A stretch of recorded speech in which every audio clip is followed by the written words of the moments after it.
Hi అండి. అందరికీ నమస్తే. నా రావణ్ పార్ట్ 79. మేఘ రౌండ్గా తిరిగి బెడ్ మీద పడిపోతుంది. ఒక్క క్షణం ఏం జరిగిందో అసలు అర్థం కాలేదు. ఆమెకు అర్థమైన వెంటనే తన ఎదకు చేతులు అడ్డు పెట్టుకుందాం అనుకునేసరికి ధ్రువ ఆమె మీద పడి ఇంకొకసారి నాకు నచ్చిన పనులు చేయాలి అంటే నీ ఒంట్లో వణుకు పుట్టాలి అని అమాంతం తనను ముద్దు పెట్టుకుంటాడు. ధ్రువ ఇలా చేస్తాడు అని అస్సలు ఊహించలేని మేఘ బిత్తరపోతుంది. ఆమె మైండ్ అసలు ఏం జరుగుతుందో తెలియని అయోమయ పరిస్థితిలో ఉంది. ధ్రువ మాత్రం ఆమె పెదవులపై దాడి మొదలు పెట్టాడు. అసలు ధ్రువ ఏం చెయ్యాలని వచ్చాడో ఏం చేస్తున్నాడో అతనికే తెలియడం లేదు. మేఘాన్ని భయపెట్టాలి అని ఒకే ఒక మాట తన మైండ్ లో ఉంది. కానీ తను ఎలా బిహేవ్ చేస్తున్నాడో తను ఏం మాట్లాడుతున్నాడో అనేది అతనికే తెలియడం లేదు.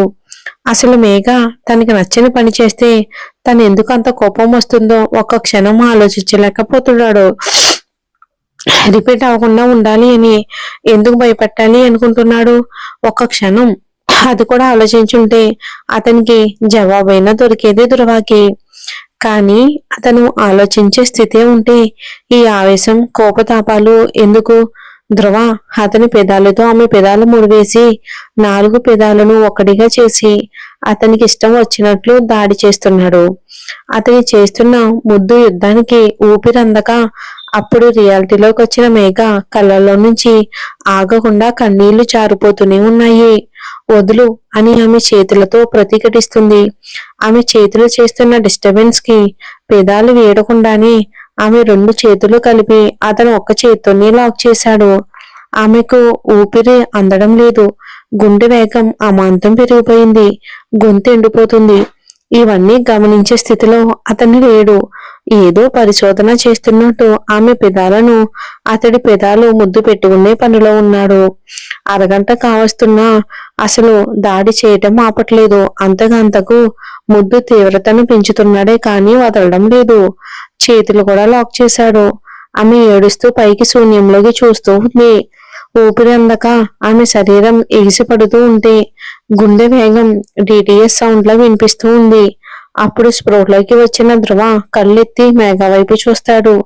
కన్నీళ్లు కారుస్తూ శూన్యంలోకి చూస్తూ ఉన్న మేఘాన్ని చూసి ఒక్క క్షణం తను ఏం చేస్తున్నాడో అర్థమై వెంటనే ఆమె పైనుంచి లేస్తాడు. అయినా సరే మేఘ అలాగే ఎటో చూస్తూ ఉండేసరికి అతను ఇప్పటి వరకు ఏం చేశాడో తెలియగానే ఆని గట్టిగా అరిచి గోడకి ఆగకుండా 4 పంచులు ఇచ్చి ఒక్క క్షణం తన వైపు చూసి ఇంకక్కడ ఉండలేక బాల్కనీలోకి వెళ్లి గోడ దూకి అతని రూమ్ లోకి వెళ్లి తన రూమ్ లో ఉన్న వస్తువులన్నీ చిందరవందరగా చేసేశాడు. అసలు ఏం చెయ్యాలని నేనేం చేశాను అని మేఘ శూన్యంలోకి చూస్తూ ఉన్న మేఘ ముఖం గుర్తుకు రాగానే తెలియకుండానే అతని కళ్ళల్లో కూడా కన్నీళ్లు వచ్చాయి.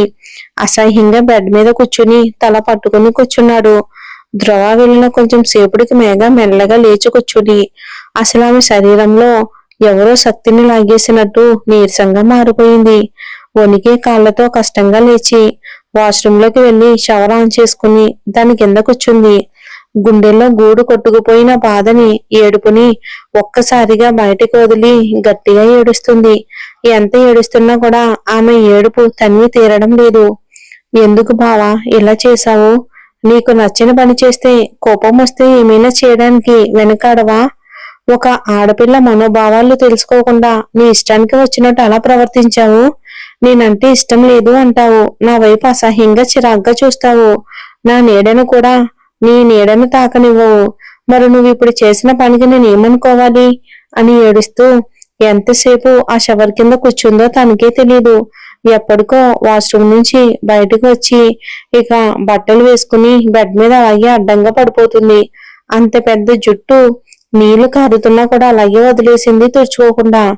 ఎడతెరిపి లేకుండా ఆలోచనలతో అలసిన మనసుతో ఎప్పటికో నిద్రలోకి జారుకుంది. ధ్రువ మాత్రం ఒక్క క్షణం కూడా నిద్రపోయిందే లేదు. ఏవేవో ఆలోచనలతో నిద్రకు దూరం అవుతాడు. అమ్ము పిల్లలు పడుకునేదాకా వాళ్ళ రూమ్ లోనే ఉండి తర్వాత కిందకి వచ్చి పాలు తీసుకుని పైకి వెళ్తున్న అమ్ముని మంగమ్మ, అమ్ములమ్మ 1 నిమిషం ఉండండి అమ్మా అని, అమ్ము ఇచ్చి ఇవి పెట్టుకోండి అమ్మా అని ఒక మాట చెప్పొచ్చమ్మా అని భయంగా అడుగుతుంది. ఆవిడ ఎందుకంటే ఇంటి యజమాని ఆమె, ఏం చెప్తే ఏమనుకుంటారో అని భయం. అమ్మో అలాంటిది కాదు, ఇంట్లో పని వాళ్ళందరినీ నవ్వుతూ చక్కగా మాట్లాడుతుంది. కానీ ఏదో ఒక మూల ఇంటి యజమాని అనే భయం ఉంటుంది కదా ఎవరిలోనైనా. మరి ఆవిడ చేతులు నలుపుకోవడం చూసి అమ్మో నవ్వుతూ, మీరేం చెప్పాలనుకుంటున్నారో మొహమాటం లేకుండా చెప్పండమ్మా, మీరు పెద్దవారు, ఎప్పుడు మా మంచే కోరుకునేవారు అంటుంది. మీరు బయటకు వెళ్ళి వచ్చిన దగ్గర నుండి సిద్ధుబాబు మీరు ఇద్దరు బాధగా ఉన్నట్టు కనిపించారు. అదే కాక ఇందాక మీరు చెప్పిన మాటలకు బాబు గారికి కోపం వచ్చి మీ మీద కోపంగా ఉన్నారు. కోపంగా బాధగా ఉన్నారు అని ఒకరినొకరు దూరంగా ఉండకమ్మా.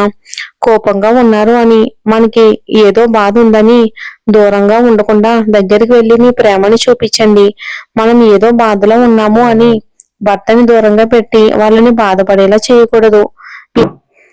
ఎన్ని బాధలు, కోపాలు, చిరాకులు, కష్టాలు ఉన్నా భర్త దగ్గరికి వెళ్ళేటప్పుడు అవన్నీ బయటే వదిలేసి లోపలికి వెళ్ళి ప్రేమలో కరిగిపోవాలి. అప్పుడే జీవితం సుఖమయంగా సంతోషంగా ఉంటుంది. ఏదో చెప్పాలి అనిపించి చెప్పానమ్మా. మీలాంటి గొప్పోళ్ళకి చెప్పే అంతట దాన్ని కాదు, కానీ ఏదో నాకున్న అనుభవంతో చెప్పాను.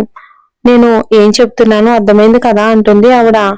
అర్థమైందని నవ్వుతూ, చాలా థ్యాంక్ యూ. భర్తను ఎలా చూసుకోవాలో 4 మాటల్లో చెప్పినందుకమ్మా అని ఆవిడ ఇచ్చిన 4 మూరెల పూలు తల్లో తురుముకుని మనసులో ఉన్న బాధ పక్కకు పెట్టి రూంలోకి వెళ్తుంది అమ్ము. సిద్ధు బాల్కనీలో నిలబడి అమ్ము చెప్పిన మాటలకు బాధ, కోపం వస్తూ ఉంటే సిగరెట్ మీద సిగరెట్ కాలుస్తూ ఉంటాడు. ఏం కాదు అని ఎంత భరోసా ఇస్తున్నా కూడా ఏదో మూల చిన్న అనుమానం ఉంది, ఏమైనా జరుగుతుందేమోనని. ఆ బాధతోనే తెలియకుండా అమ్ము నోట్లో నుంచి వాళ్ళకి ఏదో జరుగుతుంది అన్న మాటలు వస్తున్నాయి ప్రతిసారి.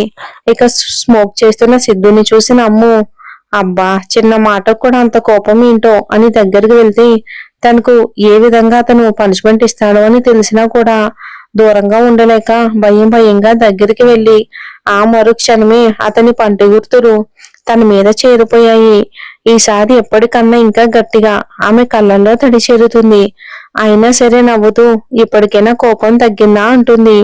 ఆమె తెచ్చిన పాలు అతని పెదాలకు అందిస్తూ సిద్ధు సగం తాగి మిగతావి ఆమెకిచ్చి, అస్సలు తగ్గలేదు అని పాలు తాగిన తర్వాత గ్లాస్ పక్కన పెట్టి తనని పట్టుకుని లాగాడు.